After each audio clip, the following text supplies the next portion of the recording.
Hi, I'm Brian, manager of Richardson-Kelburn Farm. Last episode, I introduced you to both farms, Kelburn and Bennett Farm, and we talked about the crop planning process. This episode, we're going to talk about the seeding prep. I think our process is quite different than most normal farms. I think most normal farms or average farms plant maybe 2 or 3 different canola varieties.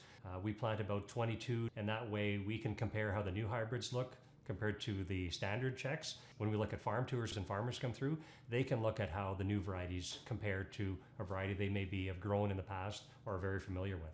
So each year I do apply pre-seed residual products or pre-seed products ahead of planting.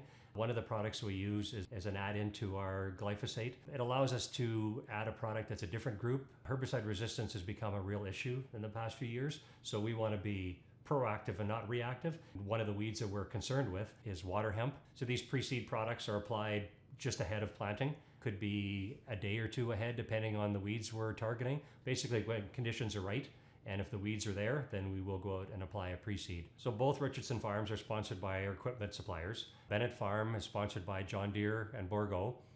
Kelburn Farm is sponsored by New Holland, and then both farms are sponsored together by Brandt and Meridian. One of the newer pieces of equipment we'll be working with again this year is the One Smart Spray, which is a partnership between Bosch and BASF, and it's basically a technology that identifies a weed and sprays the weed or whichever plant does not look like the crop that you're actually in spraying.